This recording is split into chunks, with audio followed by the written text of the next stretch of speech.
Olá, caros alunos, como vocês estão? Tudo bem?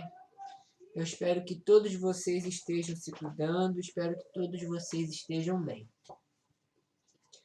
Na aula de hoje, nós vamos dar continuidade à nossa matéria, né? Na última semana, nós encerramos o assunto sobre a Roma Antiga e nós paramos ali na parte de transição entre o que nós conhecemos como Idade Média e Antiguidade. Tudo bem? Esse nome Idade Média, ele é originário da Era do Renascimento, que é exatamente a época que foi pós, né, Idade Média. E por causa disso, por causa desse motivo, os renascentistas eles classificaram esse período entre a queda do Império Romano do Ocidente e o Renascimento e antes do Renascimento como Idade Média, como algo mediano, algo como se tivesse havido algum retrocesso na história. Porém, a Idade Média, esse período da história do mundo, ele foi um período bastante, como é que eu posso dizer, bastante rico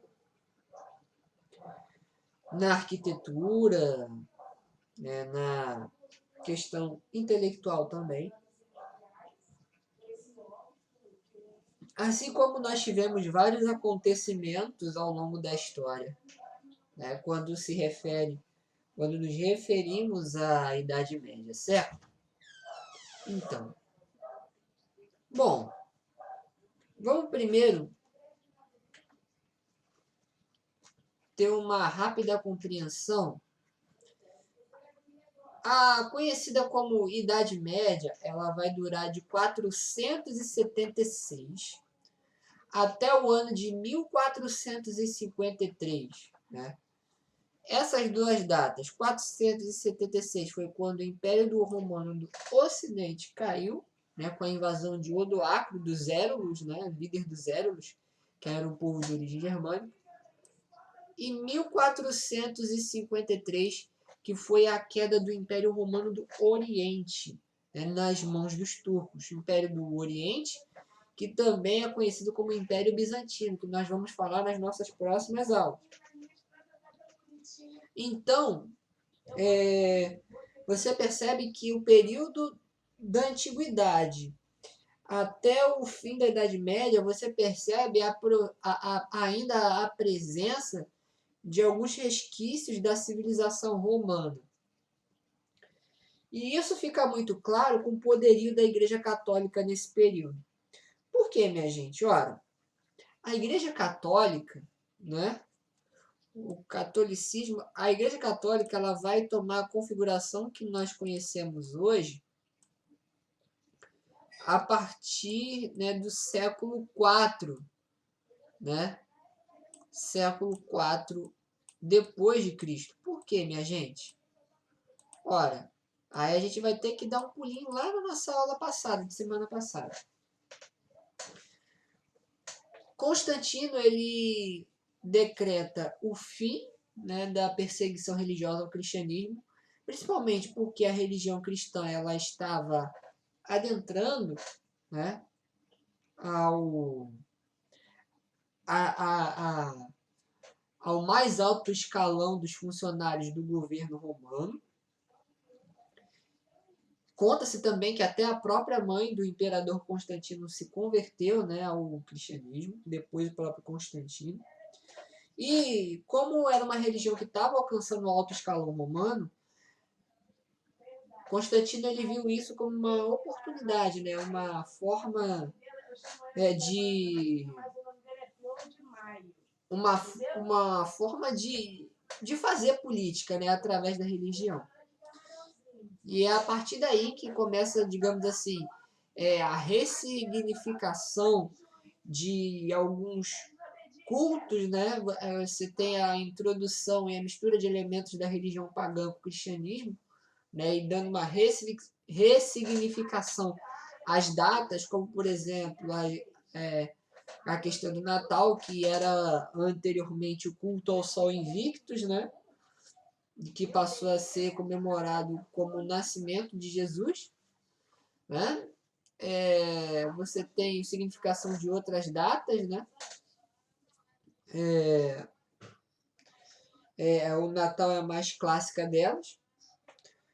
E você tem também, né, a medida de manter, né, a romanização, o processo de romanização, se tem, digamos assim, uma ressignificação dos símbolos, né?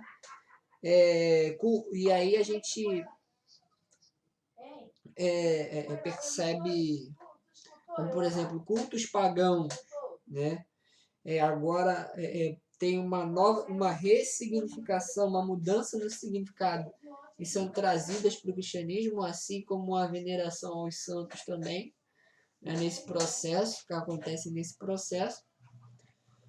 Mas, enfim, administrativamente, quando o Império Romano do Ocidente ele acaba, a Igreja Católica ela já está estruturada, né? Começam a partir do século IV também os cultos dentro dos templos, enfim.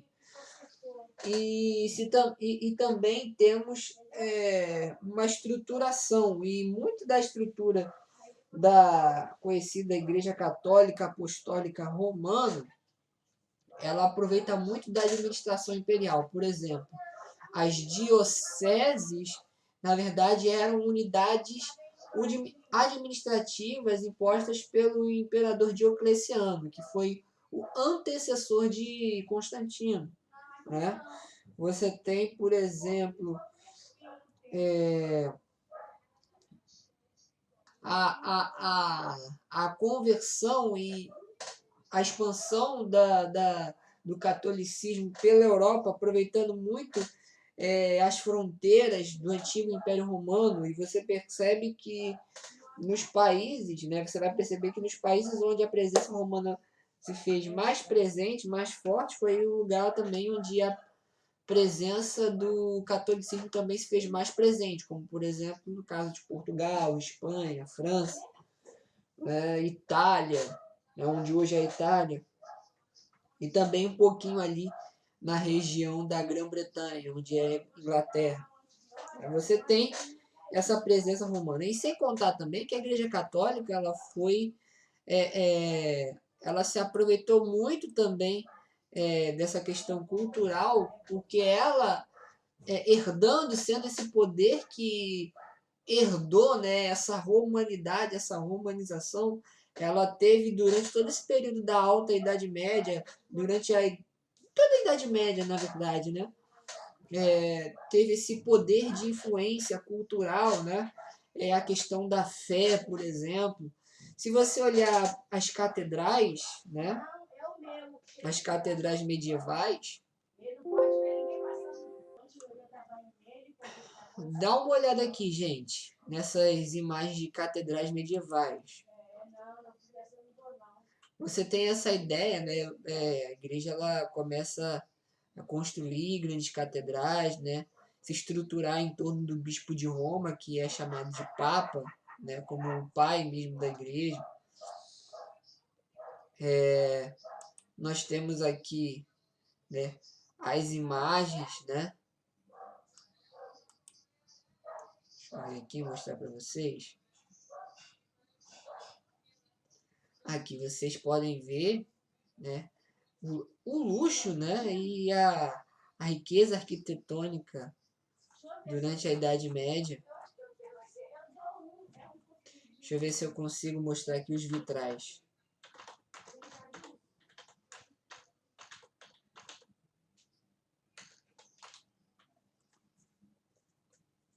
Aqui, ó.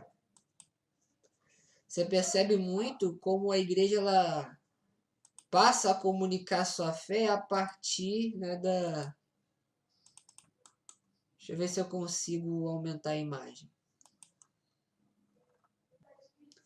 Vocês podem ver aqui nos vitrais, né, a riqueza de detalhes, as cores vivas, né, como uma forma de transmitir, né, a fé.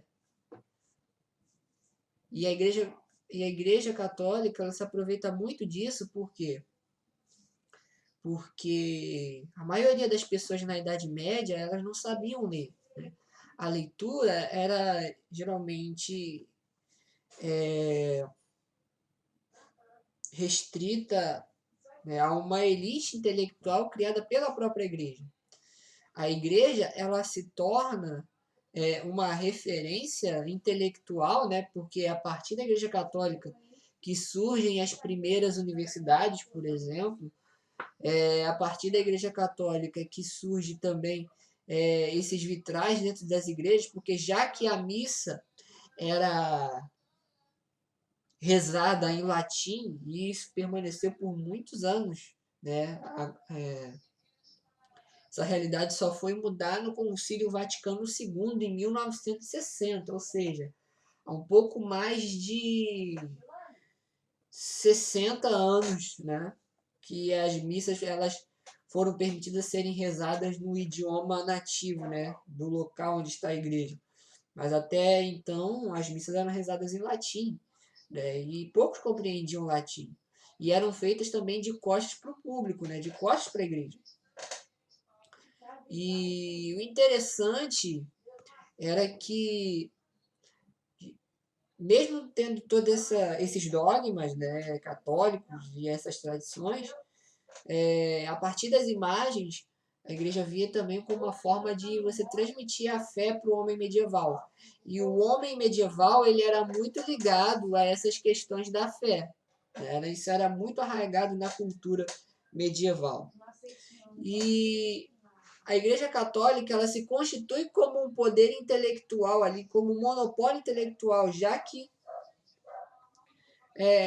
durante as invasões germânicas, a, as grandes cidades, né, elas foram saqueadas, elas foram tomadas de assalto, né, pelos povos germânicos, ou como os romanos chamavam os povos bárbaros, né?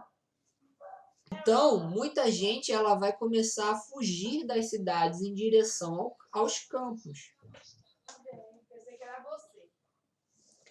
Muito bem. Vamos falar um pouquinho dessas migrações germânicas?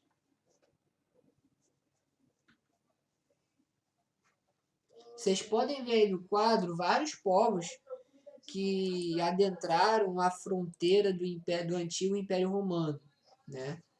Principalmente na região ocidental, né? E aí vocês vão ver aqui as marcas dos vários povos, né? Aqui esse lado era o Império Romano do Oriente, que também é conhecido como Império Bizantino, e aqui o Império Romano do Ocidente, certo? Bom, para a gente entender a dissolução do Império Romano do Ocidente, para a gente entender o Império Romano do Ocidente, a dissolução do Império Romano do Ocidente, nós temos que entender basicamente algumas coisas. E quais são elas? Primeiro, muito antes da queda do Império Romano do Ocidente, nós tivemos a crise do terceiro século, né? A crise do século III.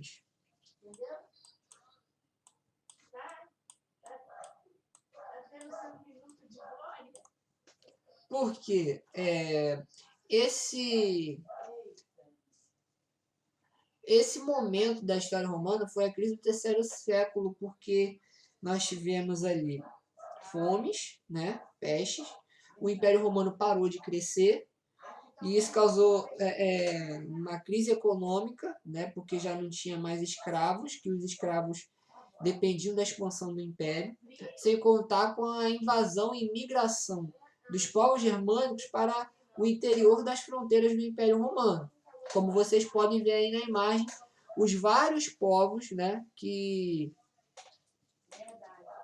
origem germânica que entraram nas fronteiras do Império Romano. Então, com a diminuição do número de escravizados, né, Roma ela vai introduzir o regime de colonato. Professor, o que é o regime de colonato? Bom, basicamente, o regime de colonato funcionava da seguinte maneira. Era necessário terras para a agricultura, para o plantio, correto? Então, o que Roma vai fazer? Roma ela vai instituir o seguinte, ó, quem são os grandes proprietários de terra, eles não vão poder, eles não vão poder mais vender essas terras. Em contrapartida, eles podem distribuir essas terras, né? Ou melhor, arrendar as terras improdutivas para a mão de obra dos colonos. O que isso quer dizer? Que as pessoas elas poderiam viver dentro da propriedade desse grande latifundiário, desse grande dono de terras, e a partir daí ele pode formar, digamos assim, uma mão de obra ali para trabalhar dentro das suas terras. Essas terras que antes eram improdutivas passam a ser produtivas e o colono ele poderia viver ali desde que ele pagasse um certo tributo, uma taxa, né, um certo tributo ao dono da terra para ele continuar vivendo ali. Ou seja, em troca de trabalho, em troca de serviço, ou da produção, enfim. Assim se estabeleceu o regime do colonato. Você já pode perceber a partir daí que já começa a surgir os primeiros traços do que vai se constituir mais tarde o feudalismo, já dentro do Império Romano. Com as invasões germânicas, e aí era muito interessante também ressaltar que nem todas as migrações germânicas ocorreram de modo violento. Né? Algumas delas foram de modo pacífico, de tal forma que alguns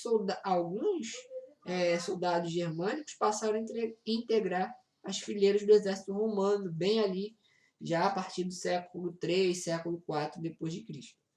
Porém, à medida que o Império Romano do Ocidente caminhava para o seu declínio, ocorreram muitos saques e dentro no interior das cidades que eram invadidas por levas e levas de povos germânicos que normalmente eram nômades e estavam fugindo do norte da Europa, migrando mais para o sul. E muitas dessas pessoas que moravam nas cidades, elas começaram a abandonar as cidades e ir para os campos. E o que isso significava? Né? Com os campos havia mais abundância de comida e mais segurança. E também, com a descentralização, com as pessoas deixando as cidades, elas iam para os grandes latifúndios, né, trabalhar para o dono do grande latifúndio. E aí, vendo que o poder central, o poder das cidades se enfraquecia cada vez mais, esses donos de latifúndios eles começaram a criar, por exemplo, exército próprio, moeda própria. Né? Eles começaram a ganhar uma certa autonomia, porque o poder central, o poder de Roma e o poder dos outros reinos em volta, eles começaram a se decair, né? Começou a se enfraquecer. Então, era necessário se organizar, né? E aí esses donos de grandes terras vão começar a criar exército próprio, vai criar moeda própria, leis próprias, né? E aí vai ficar cada vez mais difícil uma organização política centralizada. Vai haver a descentralização. E é daí que começa a surgir o quê?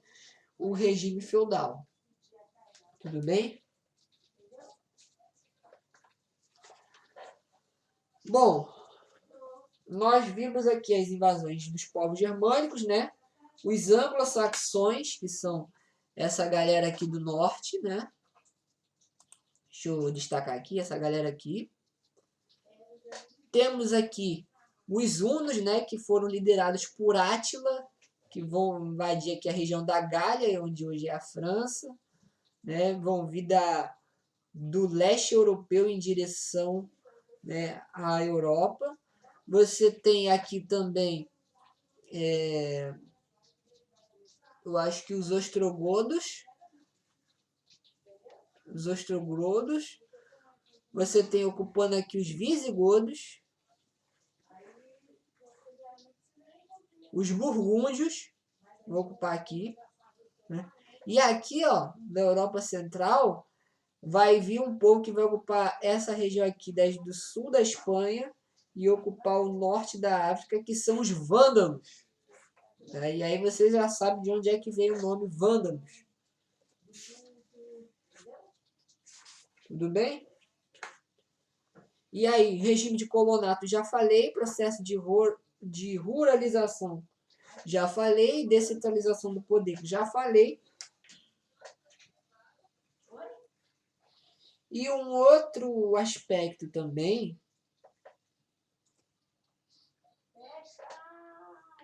é que com essa invasão dos povos bárbaros, ou essas invasões germânicas, começou a haver uma mistura cultural entre a cultura romana e a germânica. Bem, a unidade religiosa, eu já falei muito com a questão da Igreja Católica, né?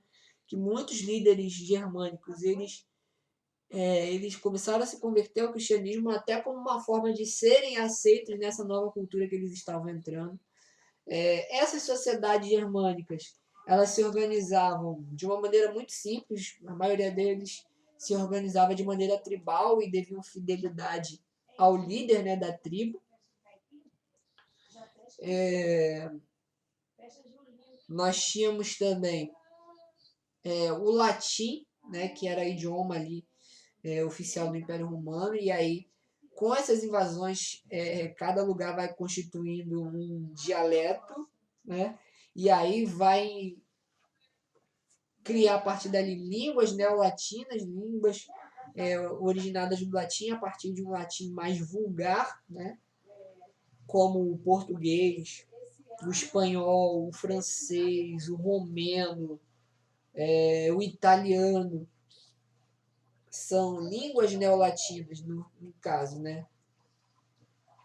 Você tem as relações de fidelidade, né, entre guerreiros, né, e chefes militares, que são coisas advindas, principalmente ali da cultura germânica, onde o chefe da tribo e os seus liderados possuem uma relação de fidelidade muito forte, né, graças à relevância guerreira, né, dos líderes, e também a ideia do direito consuetudinário, né, que vem também do lado germânico, né, que era o direito adquirido a partir das tradições, né, foi incorporado ao direito romano.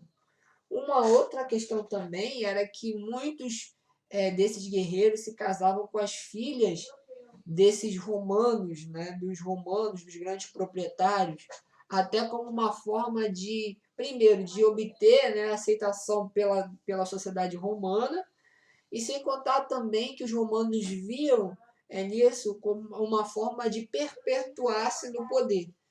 Né? Uma forma que a nobreza romana ela via de se manter no poder, de se perpetuar, né, no poder por muitos e muitos anos. Né? Ou seja, mudou, né, a forma de encarar a elite, né? Porque o povo romano era um povo mais culto, né, que o germânico. Então, militarmente, os germânicos eles acabaram se prevalecendo, mas culturalmente a cultura romana, o modo de organização de vida romano, a divisão militar romana, ela se prevalece com relação à cultura germânica, né? Porque a cultura romana é muito mais estruturada do que a cultura germânica, né? Desses povos tribais, de origem tribal germânica. E uma coisa muito interessante também, que eu gostaria de ressaltar, antes da gente prosseguir, é o fato de que essa aqui é só a primeira leva das migrações germânicas. Por volta do século X e XI, nós temos a segunda leva das invasões germânicas. E é nessa leva que entram quem? Os vikings.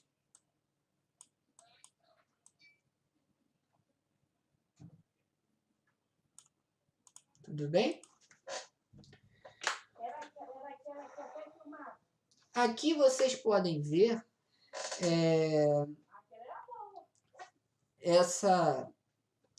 a configuração dos reinos germânicos, né, após as invasões germânicas no Ocidente Europeu. Aqui embaixo,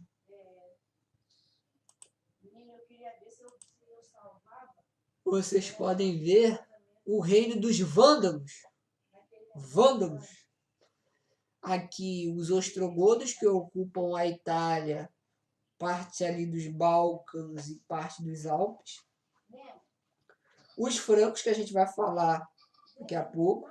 Os anglo-saxões, que vão ocupar aqui a parte da Inglaterra, juntamente com os bretões.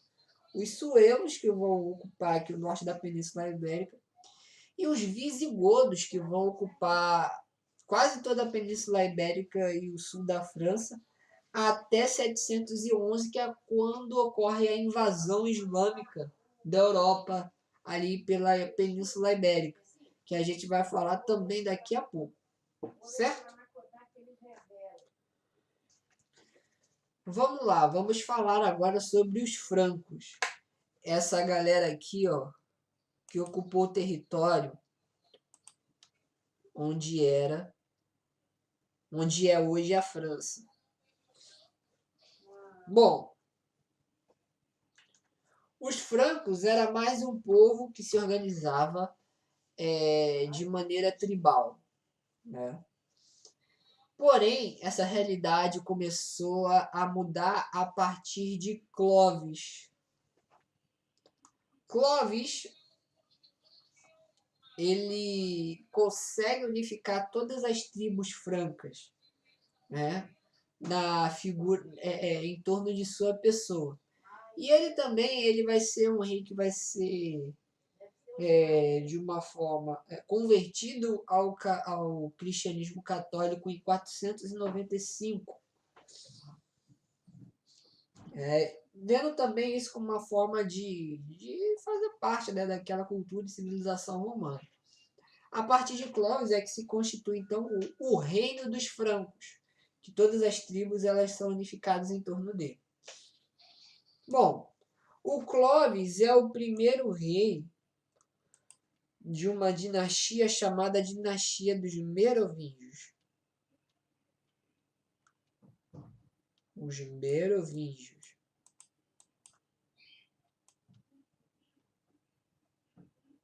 Certo?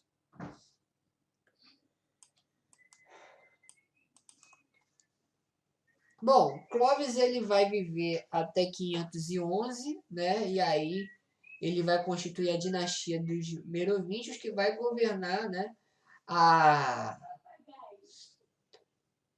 Vai governar os francos até o ano de 751. Mas a gente vai falar disso daqui a pouco. Junto ao cargo, né, de rei, né, havia também o cargo de prefeito do palácio, né, que era a residência real, onde tinha a capital do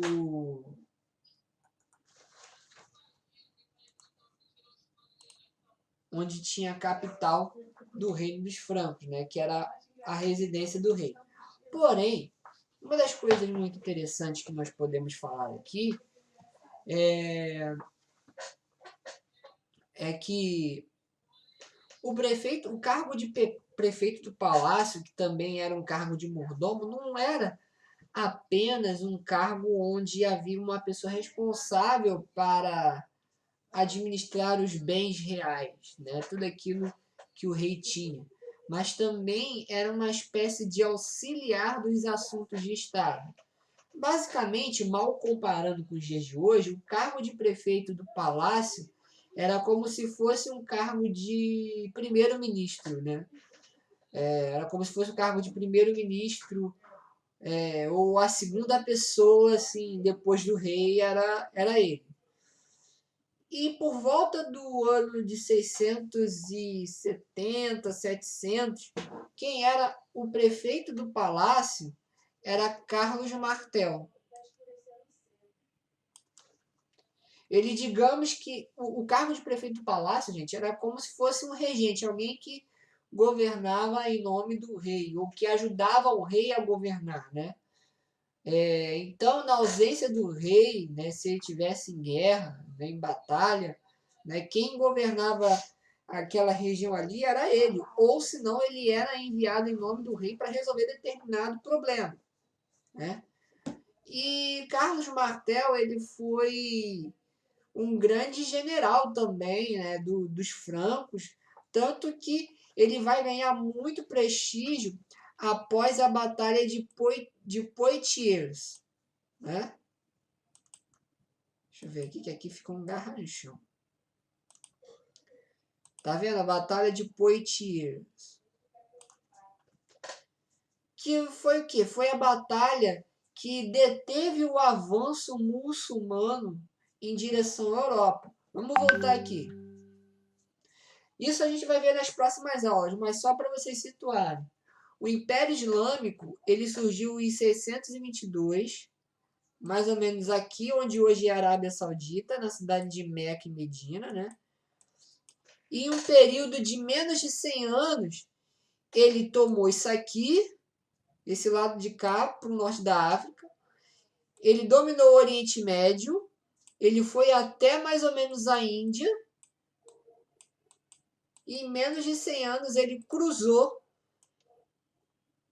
aqui a fronteira, o norte da África, cruzou o mar Mediterrâneo, invadiu a Península Ibérica e tomou tudo isso aqui. E ele estava marchando, o Império Islâmico ele estava marchando em direção ao norte da Europa. E a cidade de Poitiers era mais ou menos, deixa eu ver aqui, apagar aqui. A cidade de Poitiers era mais ou menos aqui, onde está esse xizinho aqui, né? Os muçulmanos eles estão marchando aqui em direção, né, ao restante da Europa. E Carlos Martel ele lidera o exército, né, que barra o avanço islâmico nessa batalha. Então eles recuam, os muçulmanos recuam e ficam, né, restritos apenas à Península Ibérica, certo? Isso tem um valor simbólico muito grande, porque Carlos Martel ele é considerado um dos defensores, né, da cristandade, do mundo cristão, quando ele vence os muçulmanos. Quando ele vence os muçulmanos na Batalha de Poitiers. Então, o que vai acontecer? Quem era o rei na época era o rei Teodorico IV. Né? Carlos Martel ele era prefeito do palácio. Mas quando Teodorico IV ele morre, né, Carlos Martel não se preocupa em nomear um rei. Né? E já a partir de Carlos Martel, o cargo de prefeito do palácio também era hereditário. Né? Tanto que quando Carlos Martel morreu, ele já tinha passado a prefeitura para os dois seus filhos, Carlomano e Pepino Breve. Né? E aí é só após 2 anos após a morte de Carlos Martel, em 743, é que temos um novo rei dos francos, que é o Childerico III. Né? Só um nome bonito para você colocar no seu filho. Childerico ele vai reinar por um período de mais ou menos 17 anos, até que Pepino Breve, um dos filhos de Carlos Martel, vai liderar um movimento que derruba os merovingios, né? Derruba o reinado de Childerico III, né? E instala a nova dinastia, a dinastia dos Carolíngios, sendo Pepino o Breve, né, o primeiro rei da dinastia, reconhecido devidamente pela chancela papal. Ora, mas o que o Papa tem a ver com a coroação de Pepino Breve? Tudo a ver. Bom, naquele período da Idade Média, como eu já falei no começo da nossa aula, a Igreja Católica ela tinha muito poder. Né? Um poder simbólico, ela tinha um peso simbólico muito grande.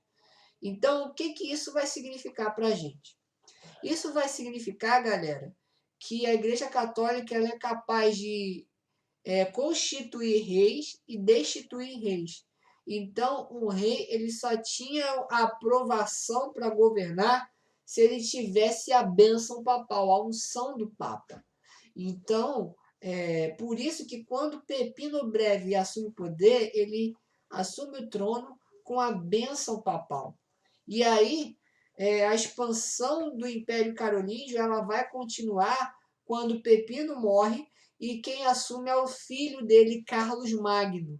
E ele vai reinar por mais de 40 anos ali, o reino franco, né? Acho que 46 anos de reinado, um reinado de certa forma longo, né? E ele vai ter uma grande influência e vai ser um nome de destaque durante a Alta Idade Média. E é durante esse império de Carlos Magno que o Império dos Francos, o Império Carolíngio, ele vai encontrar a sua máxima expansão. Como vocês podem ver aqui. Você tem o Reino dos Francos, né? Que é essa parte roxa mais clara, né? Que antes de Carlos Magno. E aí você tem as conquistas francas,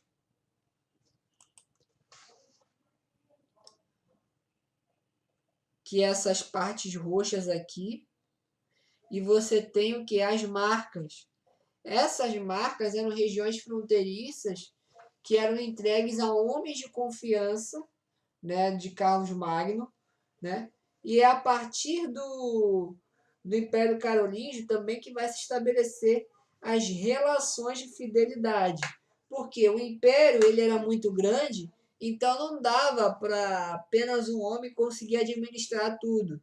Então, como é que vai fazer? Como é que eles vão fazer para administrar tudo isso?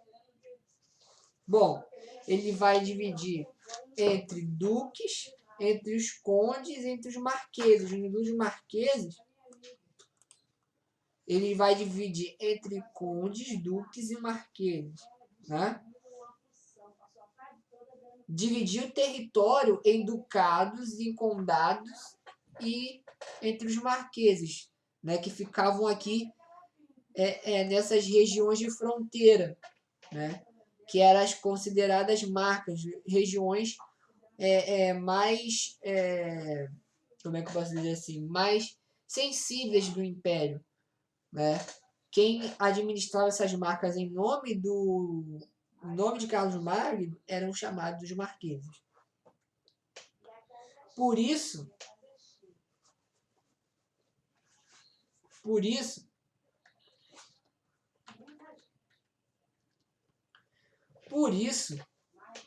é que vai estabelecer as relações de fidelidade, né?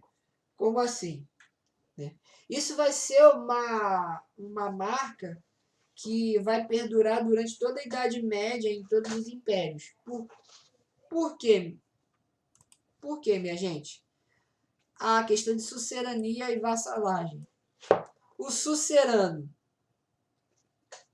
ele tinha que dar proteção e concessão do feudo, né? Ou seja, o rei ele dava ao duque um feudo, né? Em troca, ele tinha que dar auxílio militar e monetário, fidelidade e conselho. E é mais interessante que era o poder na Idade Média ele se estruturava em forma de rede. Você tinha o rei, que era o maior senhor de terras, né? E que logo após o Império Carolíngio, que ele vai se tornar o maior senhor feudal. E nós tínhamos o duque. Cada duque, ou melhor, o rei era o sucerano de um duque, né? Ou seja, o rei ele tinha que dar proteção e conceder um feudo para o duque, certo? Enquanto isso, o duque, como vassalo do rei, tinha que dar apoio militar e monetário, né? E fidelidade e conselho. O duque, por sua vez, ele era responsável, por exemplo, por digamos, 3 condes. Ou seja, o duque ele era sucerano desses condes. Em troca, esses condes eles tinham que dar o quê? Auxílio militar e monetário e fidelidade ao conselho. E assim sucessivamente, né? Os condes tinham os barões, né? E aí repete o mesmo esquema. O conde, um desses condes como sucerano, tinha que dar o quê? Proteção e concessão de feudo. Em contrapartida, os barões eles tinham que dar auxílio militar ou monetário e fidelidade e conselho a esse conde e assim sucessivamente. Né? Eram as relações de fidelidade que começaram a ganhar forma a partir do Império Carolíngio. E isso, mesmo depois do fim do Império Carolíngio, fim do reino dos francos, isso perdurou a Idade Média todinha. Essa relação, né, de sucerania e de vassalagem. Né? O rei, né, ele era o sucerano maior, o sucerano de todo mundo. Né?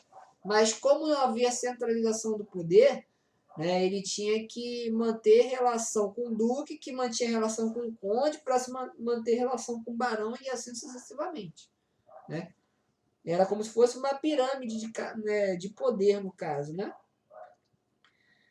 E assim funcionavam essas relações de fidelidade no Império Carolíngio. Né? O rei concedia poderes ao duque, que, por exemplo, supervisionava, vou jogar, por exemplo, 10 condes. Cada conde que ficava subordinado a esse duque, que era vassalo desse duque, tinha responsabilidade por um número de 10 barões. Então, um prestava conta para o outro, né? Nessa pirâmide de poder, né? E todo mundo devia fidelidade ao rei. Tudo bem? Uma outra coisa interessante era o chamado benefício, que é um reflexo dessas relações de fidelidade. Por quê? Porque, por causa da dificuldade de governar, por causa das estradas que foram destruídas com as invasões, que haviam poucas estradas durante a Idade Média, né, e às vezes precárias, então era muito difícil você ir de um lado para o outro. Carlos Magno ele começou, digamos, a doar terras, né, para essa galera aqui, esses condes, esses marqueses, esses duques, em troca de fidelidade. Olha, eu vou te dar uma terra aqui em troca de fidelidade. Né? Você supervisando essa terra e você fica responsável por ela e tal, desde que você preste fidelidade a mim. E assim foi. E a partir daí, do reinado de Carlos Magno, você percebe também mais descentralização do poder, certo? Um outro aspecto também que foi as capitulares, que eu não escrevi aqui, que era uma... Lembra do que eu falei lá no começo da nossa aula sobre direito consuetudinário? Então, minha gente, essas capitulares agora tornavam por escrito esse direito vindo das tradições, ou seja, o direito consuetudinário. Os capitulares eram leis escritas baseadas nas tradições, né? Ou seja, as tradições se tornaram lei escrita. Tudo bem? Nós temos também o Renascimento Carolíngio, que foi porque Carlos Magno ele era uma pessoa que, embora ele não soubesse ler e escrever, foi um cara que incentivou muito as artes, né? Então ele vai o que? Estimular a abertura de mosteiros, de escolas, proteger artistas, incentivar as artes, né? Promover pinturas, livros, esculturas, né? A escrita carolina, né? Advinda dele, da época de Carlos Magno, né? Deixa eu te mostrar.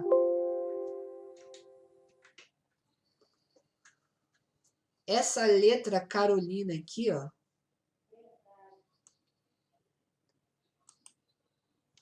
ela é de origem de Carlos Magno.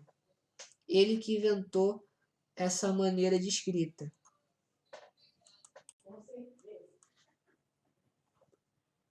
vem o quê? De Carlos Magno. Essa grafia vem de Carlos Magno. Pra vocês terem uma ideia.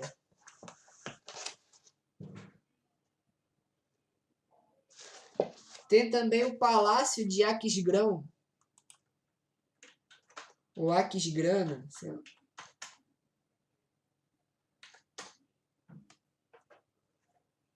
Que foi a residência, né, residência de Carlos Magno. Se eu não me engano, essa cidade fica ou na Bélgica ou na Holanda. Aqui foi a residência de Carlos Magno.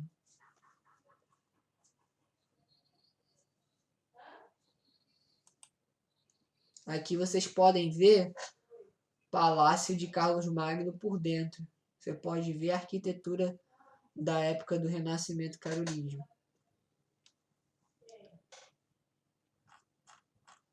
Vamos ver aqui onde é que fica a cidade de Aquisgrana.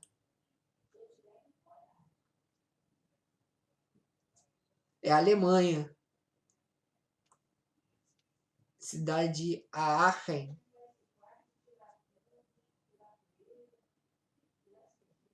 Em francês se chama Aix-la-Chapelle. No latino, Aquisgrano.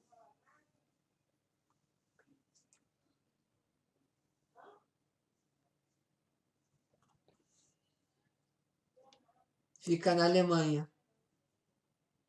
Mas é uma região provavelmente bem fronteiriça ali da Alemanha com outros países, né? Vamos ver aqui?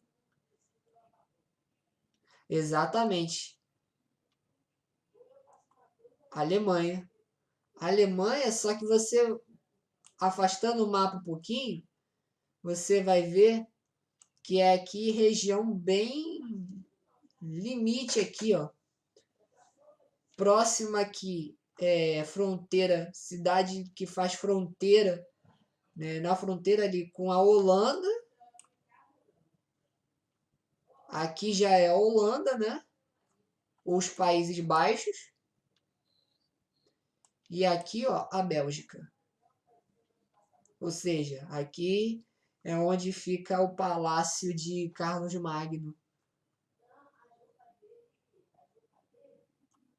Bem na fronteira mesmo da Alemanha com a Bélgica e também próximo à fronteira com a Holanda.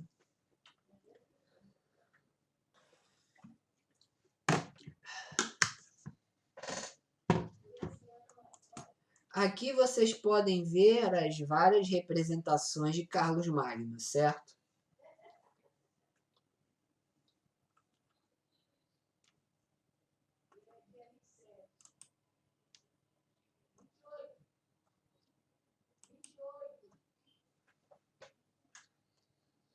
Aqui mais uma representação de Carlos Magno sendo coroado imperador dos romanos, né? O imperador do Império Romano do Ocidente. Mais uma representação de Carlos Magno.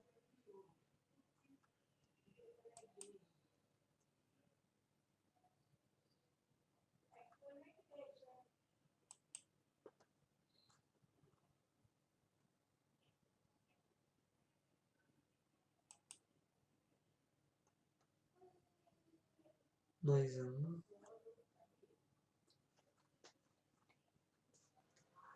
Bom, você deve estar se perguntando por que no Natal de 800 o Papa declarou Carlos Magno como imperador romano do Ocidente.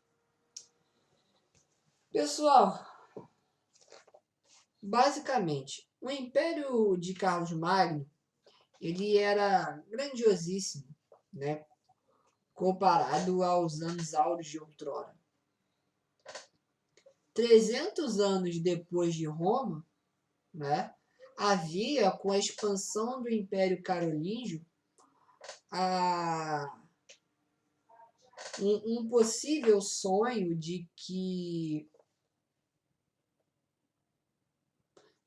fosse restaurado o Império Romano do Ocidente, mas também isso era uma forma de rivalizar com o Império Bizantino ou com o Império Romano do Oriente. Porque já havia, né, já nesse período, alguma divergência entre a Igreja cristã oriental e ocidental, né, que no caso é a Igreja Católica. Então, isso também foi uma forma da Igreja Católica reafirmar o seu poder de influência sobre o Ocidente, uma vez que no Oriente havia o cesaropapismo, né, que a gente vai explicar isso melhor na próxima aula, mas basicamente seria os poderes de sacerdote, né, e de imperador, né, na figura do imperador. Mas isso acontecia no Império Bizantino. Né, e que reivindicava para si a chefia de toda a cristandade. Né? E o bispo de Roma, né, que era o Papa, também reivindicava essa cristandade. Então, ao proclamar Carlos Magno como imperador do Império Romano do Ocidente, a Igreja Católica estava mandando uma mensagem bem clara para o Oriente, né? Que quem manda aqui na cristandade desse lado é a gente, né? Ou, em outras palavras, no português versão carioca, né? Aqui quem manda é nós. Né? Então, a ideia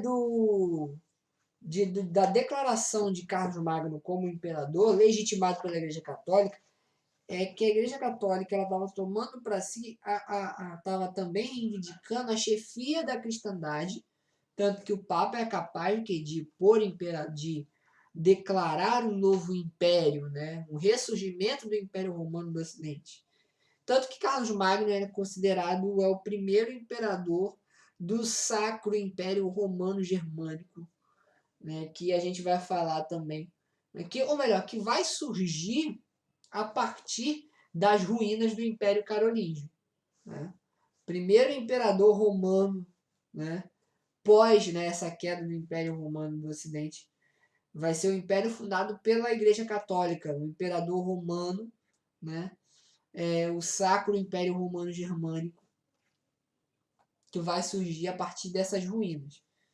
Mas, enfim, essa ideia, né, da Igreja proclamar Carlos Magno como imperador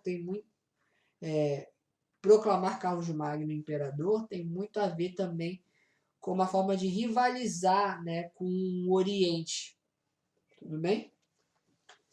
Enfim, após a morte do rei Carlos Magno, quem assume o trono é o filho dele, Luís o Piedoso, que basicamente consegue manter as fronteiras do Império Carolíngio. E, claro, a duras penas, porque o Império, perto da morte de Luís o Piedoso, o Império ele vai entrar em conflito, vai entrar em atrito. Como assim, professor? Os 3 filhos de Luís o Piedoso eles vão começar uma guerra civil, né, para saber quem é que iria reinar, né, quem é que iria governar o Império. Até que quando Luís o Piedoso ele morre, é então feito o Tratado de Verdun, que estabelece a divisão do Império entre os 3 filhos de Luís. É a partir daí que começa a decadência do Império Carolíngio. Por quê? Com as brigas internas e disputas por território, né, aliado a isso, também temos as constantes tentativas de invasão dos muçulmanos no sul, né, e a segunda onda de invasões de povos de origem germânica e também asiática nos séculos 9 e 10, com os vikings, com os magiares e com os húngaros, né? Que vai levar a população ao êxodo rural e, consequentemente, à diminuição da concentração de poder e fragmentando esse poder na mão desses nobres, né? Reforçando assim o regime feudal. Até que o Império Carolíngio vai definitivamente acabar em mais ou menos um século depois desse tratado. Né? Eu acho que no ano de 943. O grande herdeiro é, no caso, esse Sacro Império Romano Germânico. Tudo bem? Sociedade medieval. O mundo medieval ele vai ser dividido, né? A organização social vai ser dividida em estamentos. E é interessante ressaltar que a sociedade medieval ela não tinha essa ideia de, como é que eu posso dizer, essa ideia de ascensão social. Não tinha isso. Era muito claro que, por exemplo, se você nascesse nobre, você ia morrer, né? Nobre, por menos dinheiro que você tivesse. Assim como o clero, que era fazer parte da Igreja Católica, você iria morrer sendo clero. Né? E geralmente quem ocupava os cargos de bispo, arcebispo, eram os filhos dos grandes nobres, pelo fato de que nem todo mundo poderia herdar a terra, né, do senhor feudal. Então, os filhos dos nobres, alguns eles iam para a igreja, né, a fim de manter, né, um status social, etc. Então, você vai ter o primeiro estado, né, que é o clero, né, que tinha poder, uma influência cultural, né, bastante forte, bastante grande. Né, a nobreza, né, e quem não era nobreza nem clero, né, era servo, né, era o terceiro estado, era o povão. Né.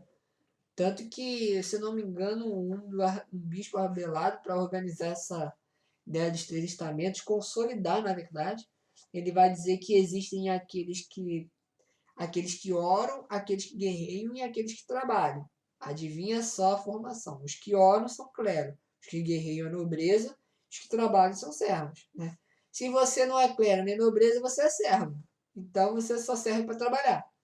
Né? Porque na concepção medieval, cada um tinha o seu lugar dentro da sociedade. Cada um deveria estar satisfeito com o seu lugar na sociedade. Tudo bem? Sucerania e vassalagem, nós já falamos, né? Nós também falamos o regime de servidão que se consolida, né, durante a Idade Média, onde você trabalhava para o senhor feudal em troca da subsistência, né? E aí você tem como é que funcionava o senhorio dentro desse regime feudal. Você tinha um manso servil, que era onde moravam os servos, as terras comunais ou manso comum, né? Que eram os lugares onde as pessoas trabalhavam,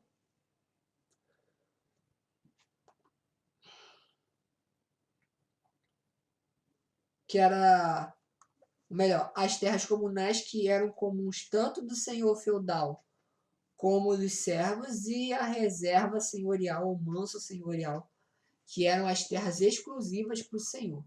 E basicamente como é que eles caras trabalhavam? Né? Geralmente, de 30% a 40% do feudo era as terras do senhor feudal. Enquanto entre 30%, 10%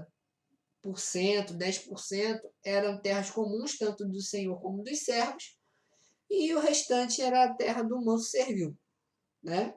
E como é que funcionava isso? O sujeito, o servo, para viver dentro da terra e sobre a proteção do senhor feudal, ele tinha que pagar alguns impostos. Né?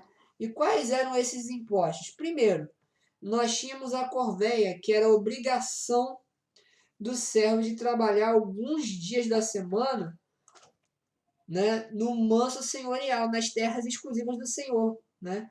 E aí o trabalho poderia ser agrícola, né, ou cuidando das lavouras, das criações de gado que tinha, etc.